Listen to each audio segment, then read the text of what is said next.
काम भोग से विरक्ति महावीर के साधना पथ की अत्यंत अनिवार्य भूमिका है। काम वृत्ति का अर्थ है मैं अपने से बाहर जा रहा हूं।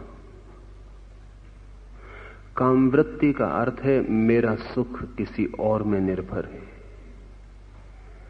काम वृत्ति का अर्थ है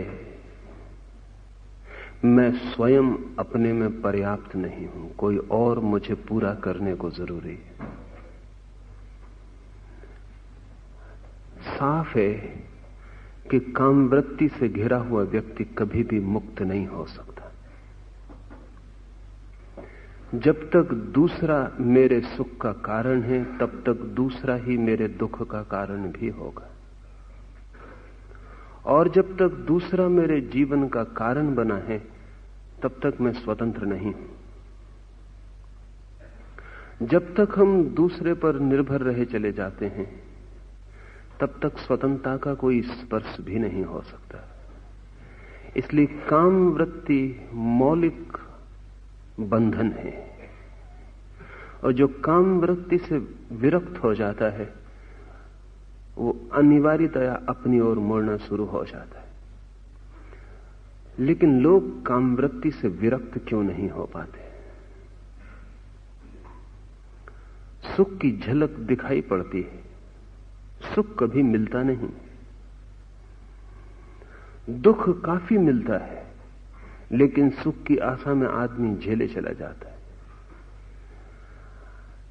इस बात को थोड़ा ठीक से गौर से देख लेना जरूरी है कि हम जीवन की इतनी पीड़ाएं क्यों झेले चले जाते हैं, आशा में कि आज सुख नहीं मिला कल मिलेगा। इस व्यक्ति से सुख नहीं मिला दूसरे व्यक्ति से मिलेगा। इस संबंध से सुख नहीं मिला तो दूसरे संबंध से सुख मिलेगा। लेकिन सुख दूसरे से मिल सकता है, यह हमारा स्वीकृत धारणा है, और यही धारणा सबसे ज्यादा खतरनाक धारणा है। सुख मिल सकता है, दूसरे से कभी किसी को नहीं मिला। कभी यह घटना ही इतिहास में नहीं घटी कि कोई दूसरे से सुखी हो गया हो। हां, दूसरे से सुख मिलने की आशा बांधे हुए व्यक्ति बहुत दुखी जरूर होता है, लेकिन फिर भी आशा बंधी रहती है। हम भविष्य में ताकते रहते हैं, झांकते रहते हैं। ये आशा जब तक न टूट जाए जीवन के अनुभव से, तब तक विरक्ति का कोई जन्म नहीं है। और जब हम दूसरे से सुख पाने की आशा रखते हैं तो स्वभावतः जो भी हमारे जीवन में घटित हो हम दूसरे को ही उसके लिए जिम्मेवार माने चले जाते हैं। इसलिए खुद की अंतर जीवन धारा से संपर्क स्थापित नहीं होता, और वही संपर्क क्रांति ला सकता है। चाहे सुख हो, चाहे दुख, चाहे सुविधा हो, चाहे असुविधा, हम सदा दूसरे की तरफ आंखें लगाए रखते हैं। ये दूसरे की तरफ लगी हुई आंखें ही काम वृत्ति है। अगर कोई परमात्मा की तरफ भी आंखें लगाए हुए कि उससे सुख मिलेगा, आनंद मिलेगा, तो महावीर कहेंगे वो भी काम वृत्ति है, वो भी कामना का ही दिव्य रूप है, लेकिन कामना ही है। इस मन की साधारण जकड़ को अपने ही जीवन के अनुभव में खोजना चाहिए। जब भी कुछ घटता है आप तत्क्षण दूसरे को जिम्मेवार ठहरा देते हैं। मैंने सुना है मुल्ला नसरुद्दीन की पत्नी अपने वकील के पास गई थी और उससे बोली कि अब बहुत हो चुका और अब आगे सहना असंभव है, अब तलाक का इंतजाम करवा ही दें।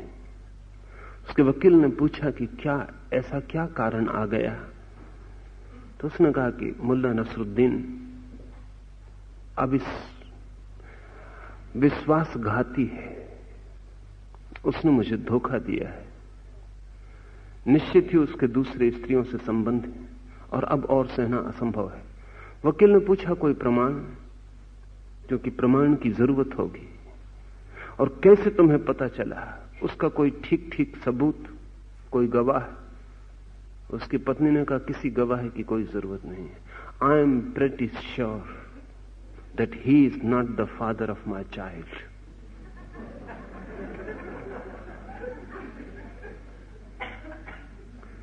मैं पूर्ण निश्चय है मुझे कि मेरे बच्चे का पिता मुल्ला नसरुद्दीन नहीं है। लेकिन हमारा जैसा मन है उसमें हम सदा दूसरे को ही जिम्मेवार ठहराते हैं। हम दूसरे को पर्दे की तरह बना लेते हैं और जो कुछ भी है उसे प्रोजेक्ट करते हैं, उसे पर्दे पर डालते चले जाते हैं। धीरे धीरे प्रोजेक्टर तो दिखाई पड़ना बंद हो जाता है। आप फिल्म गृह में बैठते हैं तो आप पीछे लौट के कभी नहीं देखते जहां असली फिल्म चल रही है, पर्दे पर ही देखते रहते हैं जहां केवल छाया पड़ रही है। प्रोजेक्टर तो आपकी पीठ के पीछे लगा होता है जहां से फिल्म आ रही, जहां से प्रकाश की किरणें आ रही, लेकिन दिखाई पर्दे पर पड़ती हैं। आप वहीं देखते रहते हैं। पर्दा सब कुछ हो जाता है जो मूल नहीं है। हर दूसरा व्यक्ति जिससे हम संबंधित होते हैं पर्दे का काम करता है। भीतर से वृत्तियां आती हैं, हम उस पर ढालते चले जाते हैं। इसलिए जो हमारे निकट होते हैं वही हमारे लिए पर्दा बन जाते हैं।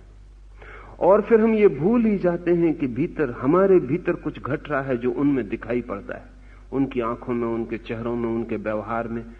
ये सारा जगत एक पर्दा है और सारे संबंध पर्दे हैं और प्रोजेक्टर हमारा अपना मन है। और अगर इस पर्दे पे हम कुछ बदलाहट करना चाहें तो असंभव है।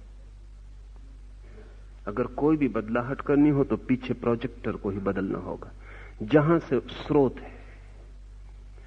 धर्म की खोज ही तब शुरू होती है जब मैं पर्दे को भूल के उसे देखना शुरू कर देता हूं जहां से मेरा जीवन का स्रोत है, जहां से सारी वृत्तियां आ रही हैं और जग रही हैं। जैसे ही मुझे यह दिखाई पड़ने लगता है कि मैं ही जिम्मेवार हूं, सुख और दुख मैं ही पैदा कर रहा हूं, मेरे संबंध भी मेरे ही भीतर से आ रहे हैं, दूसरा केवल बहाना है, वैसे ही व्यक्ति काम वृत्ति के ऊपर उठना शुरू हो जाता है। लेकिन जीवन के गणित को पकड़ने में थोड़ी सी कठिनाई है। एक स्त्री को आप प्रेम करते हैं, दुख पाते हैं, कलह है, संघर्ष है। बाइबल में पुरानी कथा है। बाइबल में दो कथाएं हैं। एक कथा आपने सुनी है, दूसरी आमतौर से प्रचलित नहीं है, उसे भुला दिया गया। एक कथा है कि परमात्मा ने अदम को बनाया और अदम के साथ ही लिलिथ नाम की स्त्री को बनाया। दोनों को एक सा बनाया, समान बनाया। बना के वो निपटा भी नहीं था कि दोनों में झगड़ा शुरू हो गया। झगड़ा इस बात का था कि कौन ऊपर सोए कौन नीचे सोए। लिलिथ ने कहा, मैं तुम्हारे समान हूं, मुझे भी परमात्मा ने बनाया और उसी मिट्टी से बनाया जिस मिट्टी से तुम्हें बनाया, और मेरी भी प्राणों में श्वास डाली और तुम्हारे भी प्राणों में श्वास डाली। हम दोनों एक के ही निर्माण हैं और एक ही मिट्टी और एक ही प्राण से बने, तो नीचे ऊपर कोई भी नहीं है। ये कलह इतनी बढ़ गई, इस कलह को सुलझाने का कोई उपाय न रहा कि लिलिथ ने परमात्मा से प्रार्थना की कि मुझे अपने में विलीन कर लो। लिलिथ विलीन हो गई। फिर दूसरी कथा यह है कि फिर परमात्मा आदमी अकेला हो गया और अकेले में भी उसको बेचैनी होने लगी। आदमी की बड़ी कठिनाई है, अकेला भी नहीं रह सकता और किसी के साथ भी नहीं रह सकता। अकेला रहे तो लगता है जीवन में कुछ भी नहीं हो, किसी के साथ रहे तो जीवन कलह से भर जाता। तो उसको अकेला, उदास, परेशान देख के परमात्मा ने फिर स्त्री बनाई, लेकिन इस बार उसका ही एक स्पेयर पार्ट, उसकी ही एक हड्डी निकाल के बनाई। दूसरी स्त्री ईव। ये दूसरी स्त्री परमात्मा ने बनाई नंबर 2 गौण, ताकि कलह ना हो। ये दोनों कहानियां बड़ी प्रीतिकर हैं। पहली कहानी भूल गई है, दूसरी कहानी जारी। सोचा उसने जरूर होगा कि अब कलह न होगी, क्योंकि मनुष्य की है हड्डी से बनाई हुई स्त्री, लेकिन कलह में इससे कोई अंतर नहीं पड़ता। असल में जब भी हम दूसरे पर निर्भर होते हैं तो कलह शुरू हो चुकी और दूसरा हम पर निर्भर हो चुका, और जिस पर हम निर्भर होते हैं उसके साथ बेचैनी, तकलीफ, क्योंकि हमारी स्वतंत्रता खो रही, हमारी आत्मा खो रही।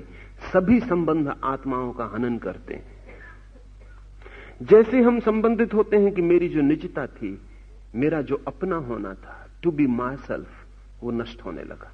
दूसरा प्रविष्ट हो गया और दूसरा भी अपना काम शुरू करेगा। वो चाहेगा कि मैं ऐसा हूं और मैं भी यही चाहूंगा कि दूसरा ऐसा हो। कलह शुरू हो गई। पिछले बाइबल की कथा के हिसाब से पिछले 5000 सालों में आदम और उसकी स्त्री दोनों के बीच जो संबंध थे, उसमें आदम मालिक था और स्त्री गुलाम थी। ये आदम और ईव की कथा चलती रही, लेकिन अब पश्चिम में ईव ने लिलिथ बनना शुरू कर दिया। अब वो समान हक मांग रही है। दूसरी कहानी आने वाली सदी में महत्वपूर्ण हो जाएगी।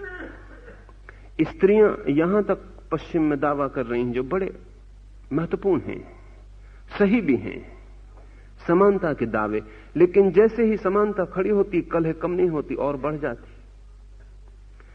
स्त्रियां सोचती हैं समानता हो जाए तो कलह कम हो जाएगी। असल में दो व्यक्ति जब भी संबंधित होंगे और एक दूसरे पर निर्भर होंगे और एक दूसरे को बदलने की कोशिश करेंगे अपने अनुसार, तब कलह होगी ही। कि एक व्यक्ति दूसरे व्यक्ति की आत्मा में प्रवेश कर रहा है और गुलामी निर्मित करने की कोशिश कर रहा है। पश्चिम में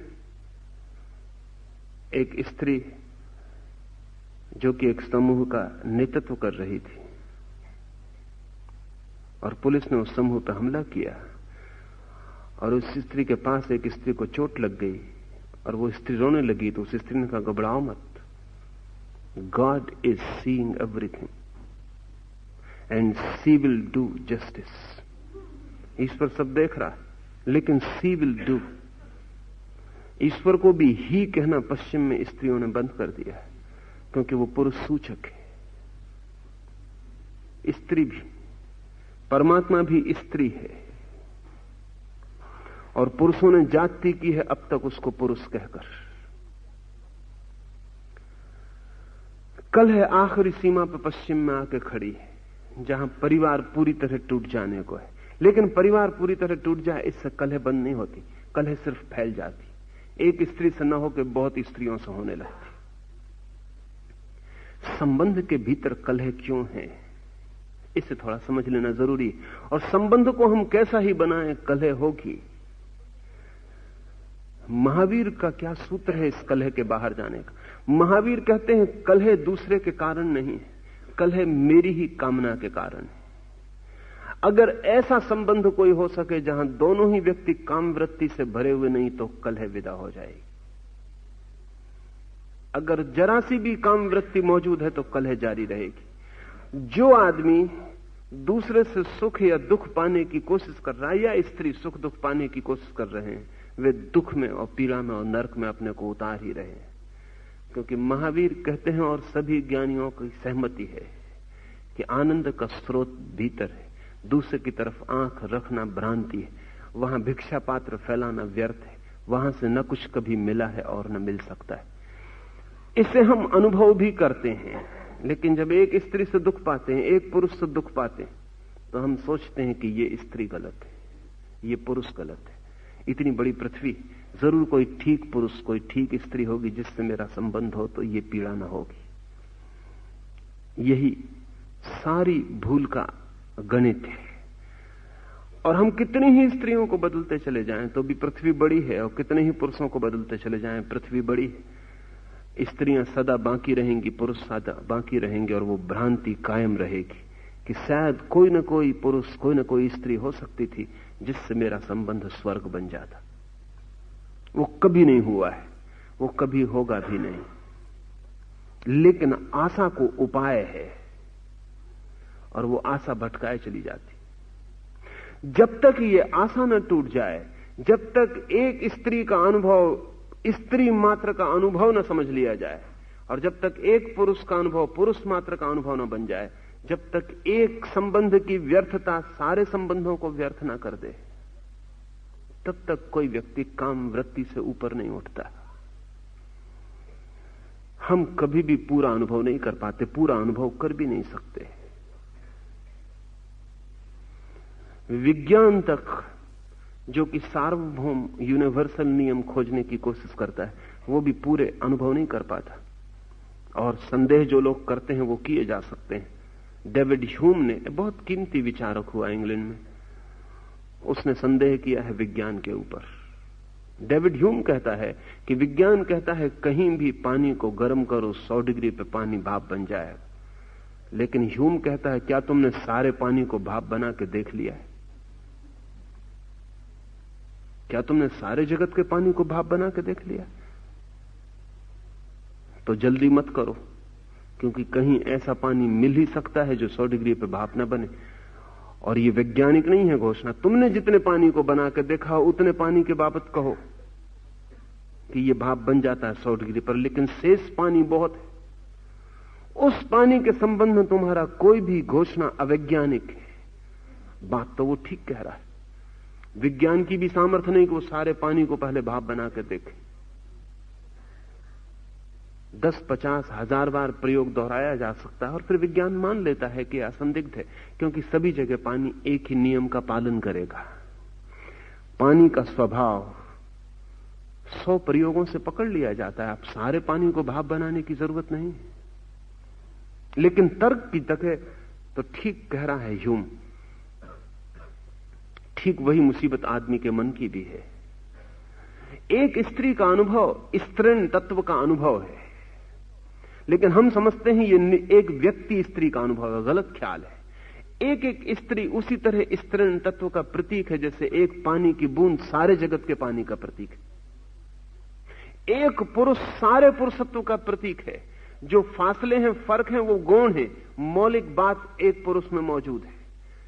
और जैसे एक पुरुष का स्वभाव जिस ढंग से बरतता है उसी ढंग से सारे पुरुष बरतते हैं। उनमें जो फर्क है वो डिटेल्स के हैं, विस्तार के, कि कहीं किसी नदी का पानी थोड़ा नीला है और किसी नदी का पानी थोड़ा मटमैला है और किसी नदी का पानी थोड़ा हरा है और किसी नदी का पानी थोड़ा शुभ्र है।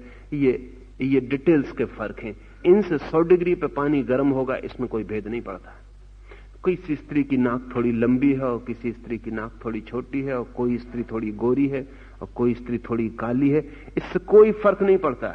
और कोई स्त्री हिंदू घर में पैदा हुई है और कोई मुसलमान घर में, इससे भी कोई फर्क नहीं पड़ता।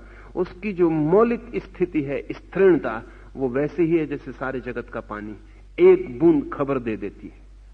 लेकिन हम जन्मों जन्मों से अनेक बूंदों का अनुभव करके भी निष्कर्ष नहीं ले पाते, क्योंकि सारे जगत का पानी तो कायम रहता है। महावीर कहते हैं कि जो व्यक्ति एक अनुभव को इतना गहराई से ले और उसको सार्वभौम बना ले, उसको फैला ले पूरे जीवन पर, वही काम वृत्ति से मुक्त हो पाएगा। अन्यथा स्त्रियां सदा शेष हैं, पुरुष सदा शेष है, संबंध सदा शेष है, आशा कायम रहती है। जैसा विज्ञान तय करता है थोड़े से अनुभव के बाद सार्वभौम नियम, वैसे ही धर्म भी तय करता है थोड़े से अनुभव के बाद सार्वभौम नियम। मैं न मालूम कितने लोगों को निकट से अध्ययन करता रहा हूं। सारे फर्क ऊपरी हैं, भीतर रंच मात्र फर्क नहीं है। सारे फर्क वस्त्रों के हैं कहना चाहिए, भाषा के, व्यवहार के, आचरण के, सब ऊपर है। क्योंकि हर एक व्यक्ति का जन्म अलग ढंग में हुआ है, अलग व्यवस्था में, अलग नियम, नीति, समाज, सब फर्क ऊपरी है। जरी चमड़ी के भीतर प्रवेश करो, वहां एक ही पानी बह रहा है। एक का अनुभव ठीक से ले लिया जाए तो हम इस बोध को उपलब्ध हो सकते हैं कि बहुत अनुभवों में भटकने की कोई जरूरत नहीं। लेकिन कोई चाहे तो बहुत अनुभवों में भी भटके, लेकिन कभी ना कभी उसे ये नियम की तरह स्वीकार कर लेना पड़ेगा कि इतने अनुभव काफी हैं, अब मैं कुछ निष्कर्ष लूं। जिस दिन व्यक्ति सोचता है इतने अनुभव काफी हैं, अब मैं कुछ निष्कर्ष लूं, उस दिन जीवन में क्रांति शुरू हो जाती। मुल्ला नसरुद्दीन काफी बूढ़ा हो गया था। वो और उसकी पत्नी अदालत में खड़े और मजिस्ट्रेट ने कहा कि हद कर दी नसरुद्दीन, अब इस उम्र में तलाक देने का पक्का किया है। नसरुद्दीन ने कहा कि उम्र से इसका क्या संबंध। मजिस्ट्रेट ने पूछा कि तुम्हारी उम्र कितनी? नसरुद्दीन ने कहा कि 94 वर्ष। और उसकी पत्नी से पूछा, उसने शर्माते हुए कहा 84 वर्ष। मजिस्ट्रेट भी थोड़ा बेचैन हुआ। उसने नसरुद्दीन से पूछा कि तुम्हारा शादी हुए कितना समय हुआ? नसरुद्दीन ने कहा कोई 67 वर्ष। मजिस्ट्रेट बड़े अविश्वास से भर गया। उसने कहा कि करीब करीब 70 साल शादी को हो चुके और अब तुम तलाक करना चाहते हो? 70 साल साथ रहने के बाद नसरुद्दीन ने कहा, your honour, whichever way you look, enough is enough. अब बहुत हो गया, काफी हो गया, और काफी काफी है। आप अपने जीवन में करीब करीब पुनरुक्त करते चले जाते हैं चीजों को, और इनफ इज इनफ कभी भी नहीं आ पाता। ऐसा कभी अनुभव नहीं होता कि अब काफी है। और जिस व्यक्ति को ऐसा अनुभव हो, उसके जीवन में विरक्ति की पहली किरण उतरती।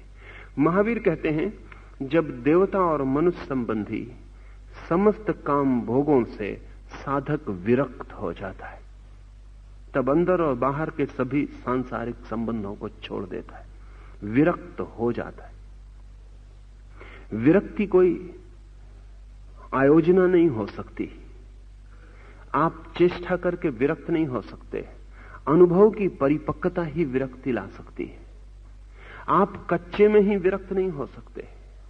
आप जीवन से भाग के और पलायन करके विरक्त नहीं हो सकते। आप ऐसा सोच के, महावीर को पढ़ के, ज्ञानियों को सुन के विरक्त नहीं हो सकते। उतना काफी नहीं है।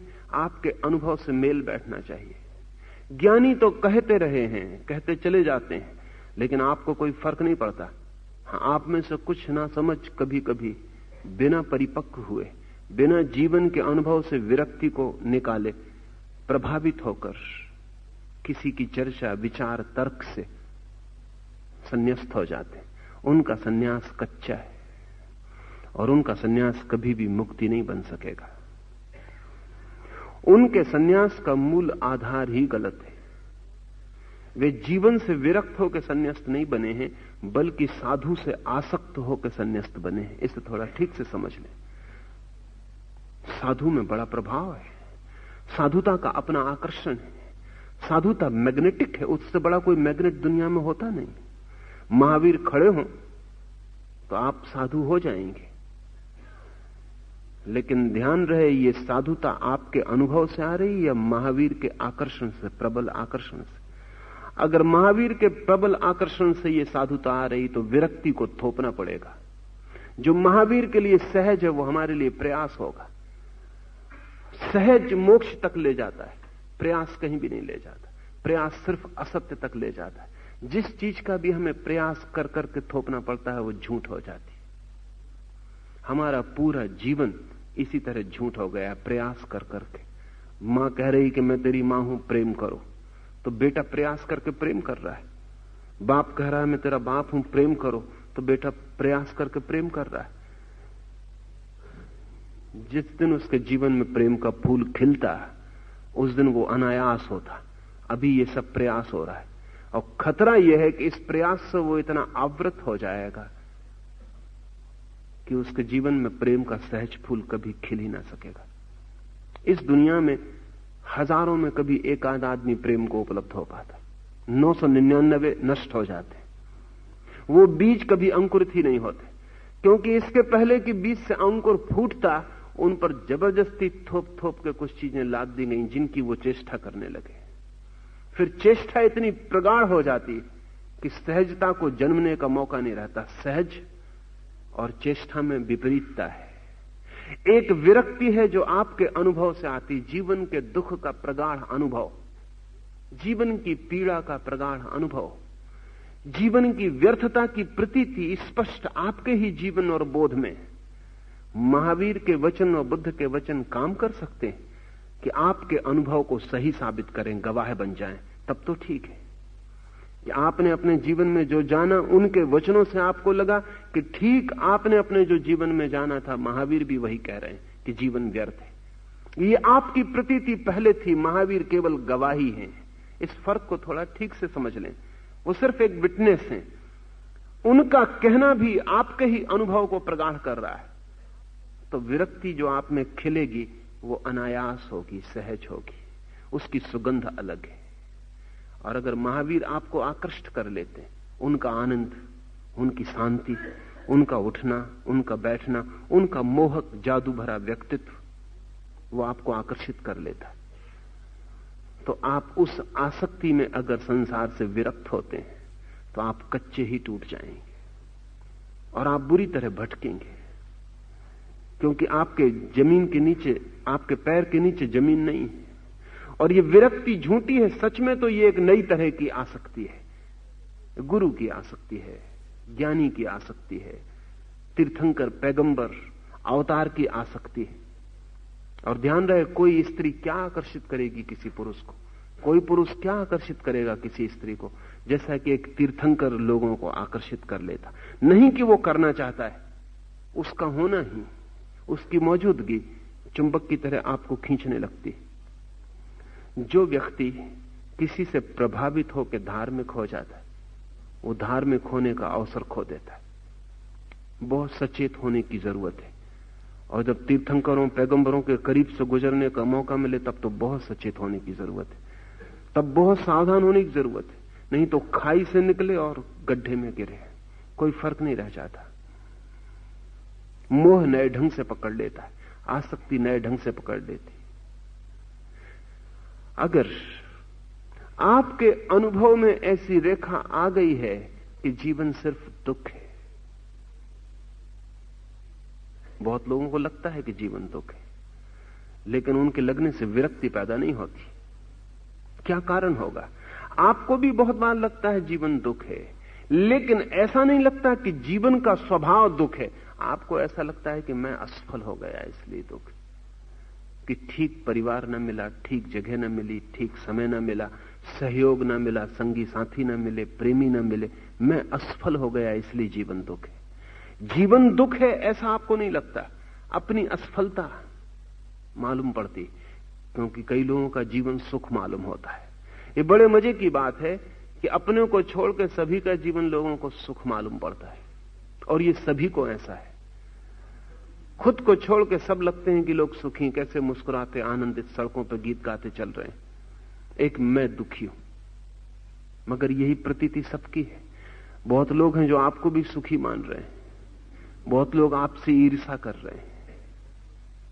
ईर्ष्या पैदा ही ना हो अगर ये प्रतीति हो जाए कि सभी लोग दुखी हैं। कोई अपनी गरीबी में दुखी है, कोई अपनी अमीरी में दुखी है, कोई सफलता में दुखी है, कोई असफलता में दुखी है, लेकिन दुख का कोई भेद नहीं है, लोग दुखी हैं। जीवन दुख है, व्यक्ति का कोई सवाल नहीं है। अगर आपको ऐसा लगता है कि मैं दुखी हूं, तो फिर आप विरक्त नहीं हो सकते, आप नए जीवन की तलाश करेंगे। यही तो हम करते रहे हैं जन्मों जन्मों से। ऐसे जीवन की तलाश करेंगे जहां सफलता मिले, धन मिले, समृद्धि मिले, यश मिले, पद प्रतिष्ठा मिले।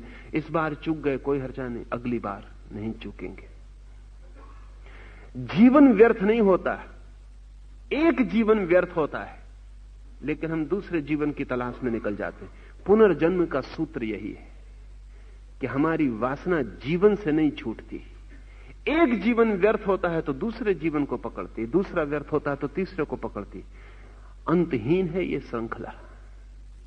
जब महावीर कहते हैं जीवन व्यर्थ है, या बुद्ध कहते हैं जीवन दुख है, तो उनका मतलब ये नहीं कि आपका जीवन दुख है, उनका कहना है कि जीवन का स्वभाव, जीवन का होने का ढंग ही पीड़ा है। जब ऐसा स्पष्ट दिखाई पड़ने लगे तो जो विरक्ति पैदा होती है, वो विरक्ति अंदर और बाहर के सभी सांसारिक संबंधों को तोड़ देती है। यहां और मजे की बात है, समझ लेना। महावीर ये नहीं कहते कि संबंधियों को छोड़ देती, कहते हैं संबंध को छोड़ देती। ये जरा गहन है, नाजुक है। मेरी पत्नी है, तो जब मुझे विरक्ति का अनुभव होगा तो मैं पत्नी को छोड़ दूंगा। ये बहुत गौण और सीधी दिखाई पड़ने वाली बात है, स्थूल है। लेकिन महावीर ये नहीं कहते कि संबंधियों को छोड़ देती, महावीर कहते हैं संबंध को छोड़ देती। संबंध बड़ी अलग बात है। पत्नी वहां है और पत्नी से मैं 1000 मील दूर भी हो जाऊं तो भी संबंध के टूटने का कोई मतलब नहीं। संबंध बहुत इलास्टिक है, इन्फिनिटली इलास्टिक। पत्नी 10,000 मील दूर हो तो 10,000 मील दूर तक मेरा संबंध फैल जाएगा, वो धागा बना रहेगा, उसको तोड़ना मुश्किल। पत्नी को चांद पे भेज दो, कोई फर्क नहीं पड़ता। यहां से लेकर चांद तक संबंध का धागा फैल जाएगा। वो कोई भौतिक घटना नहीं है कि उसको कोई अड़चन हो, वो मानसिक घटना है।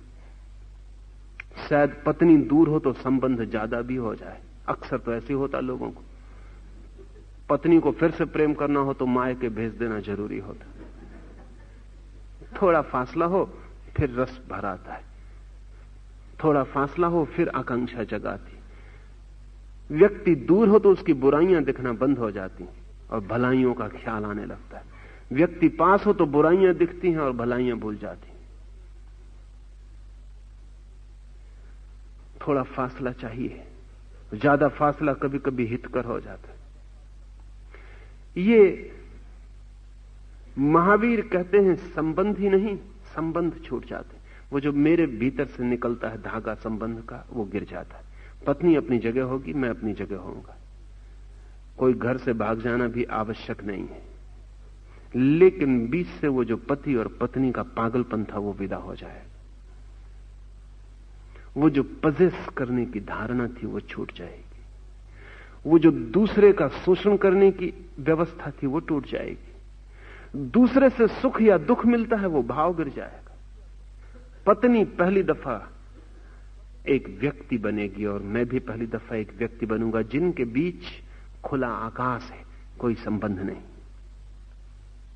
जिनके बीच संबंधों की जंजीरें नहीं है, जो दो निजी व्यक्तित्व हैं और परिपूर्ण स्वतंत्र हैं। जब दो व्यक्ति परिपूर्ण स्वतंत्र हो जाते हैं तो छोड़ने या पकड़ने का दोनों ही सवाल नहीं रह जाता। तब यह भी आवश्यक नहीं है कि मैं पत्नी के साथ घर में रहूं ही, और यह भी आवश्यक नहीं कि मैं पत्नी को छोड़ के चला ही जाऊं।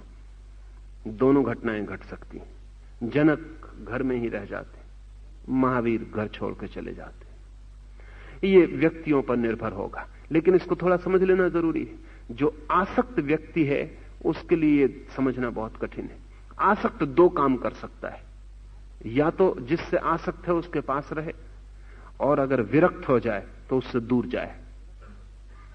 आसक्ति जिससे है उसके हम पास रहना चाहते हैं। इसे थोड़ा समझें।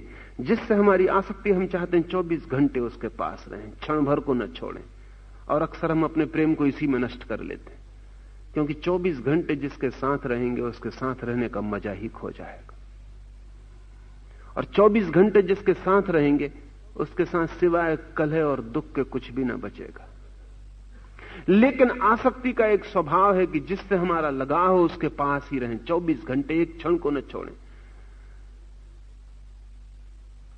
विरक्ति जिससे हमारी हो जाए, जिसको हम विरक्ति कहते हैं, मतलब आसक्ति उल्टी हो जाए, तो उसके हम पास नहीं होना चाहते क्षण भर, उससे हम दूर हटना चाहते हैं। जो विरक्ति दूर हटना चाहती है वो आसक्ति का ही उल्टा रूप है, वो वास्तविक विरक्ति नहीं है, क्योंकि नियम काम कर रहा है। नियम वही है कि जिसे हम चाहते हैं उसके पास, और जिसे हम नहीं चाहते उससे दूर। लेकिन चाह और चाह के विपरीत जो चाह है उनमें कोई फर्क नहीं। विरक्ति का अर्थ यह है कि न तो हमें पास होने से फर्क पड़ता है और न दूर होने से फर्क पड़ता है। अब हम पास हों तो ठीक और दूर हों तो ठीक। दूर हों तो याद नहीं आती, पास हों तो रस नहीं आता। न तो दूर होने में अब कोई रस है और न पास होने में कोई रस है, तब आप संबंध के ऊपर उठे। अगर दूर होने में रस है तो अभी आसक्ति मौजूद है, सिर्फ उल्टी हो गई। तो बुद्ध ने कहा है कि प्रियजनों के पास होने से सुख मिलता है, अप्रियजनों के दूर होने से सुख मिलता है। लेकिन सुख दोनों ही हालत में दूसरे से मिलता है। प्रियजन दूर जाएं तो दुख देते हैं, अप्रियजन पास आए तो दुख देते हैं, लेकिन दुख दूसरे से ही मिलता है, दोनों हालत में। प्रिय का भी संबंध है, अप्रिय का भी संबंध है। विरक्ति का अर्थ अप्रिय का पैदा हो जाना नहीं, क्योंकि अप्रिय एक संबंध है। विरक्ति का अर्थ है संबंध ही ना रहा। निर्भरता ना रही। पास हों कि दूर हों बराबर है। पास और दूरी में रंच मात्र का फर्क ना रह जाए, निकट हो या ना निकट हो, रंच मात्र का फर्क ना रह जाए, तो व्यक्ति संबंध के ऊपर गया। अब दूसरा मूल्यवान नहीं रहा। अब मैं अपने लिए मूल्यवान हूं, दूसरा अपने लिए मूल्यवान है। दूसरे की आत्मा स्वतंत्र है, मेरी आत्मा स्वतंत्र है। ऐसी दो स्वतंत्रताओं का जन्म जब हो जाता है तो बीच की गुलामी गिर जाती। महावीर कहते हैं कि सभी सांसारिक संबंधों को छोड़ देता है, अंदर और बाहर के। क्योंकि ध्यान रहे, आप उनसे ही नहीं बंधे हैं जिनके पास हैं, उनसे भी बंधे हैं जिनके आप पास नहीं। जिस फिल्म अभिनेत्री को आप चित्र पे, तस्वीर पे देख लेते हैं, उससे भी बंधे। उससे कोई मुलाकात नहीं है, पहचान नहीं है, कभी देखा नहीं है, तस्वीर देखिए, उससे भी बंधे। सपना देखते हैं उसका, उससे भी बंधे। तो बाहर के ही संबंध नहीं कि जिस घर में आप बैठे हैं, जो बच्चा आपका है, जो पत्नी आपकी है, पति आपका है, पिता मां है, उनसे ही आप बंधे हैं, ऐसा नहीं है। शायद उनका तो आपको कभी स्मरण भी नहीं आता। ऐसा पति खोजना मुश्किल है जिसको पत्नी का सपना आता हो। खोज लें तो मुझे आप बताना। पत्नी का सपना आता ही नहीं, पति का भी सपना नहीं आता। सपने तो उनके आते हैं जिनसे हमारी वासना अतृप्त है। सपने का मतलब ही अतृप्त वासना होती। जिसको हम नहीं उपलब्ध कर पाते उसका सपना आता है, जिसे उपलब्धि कर लिया उसके सपने का कोई सवाल ही नहीं। जिसका पेट भरा है उसे रात भोजन के सपने नहीं आते। भूखे पेट आदमी को भोजन के सपने आते हैं। जो कमी है, अभाव है, उसका सपना निर्मित होता है।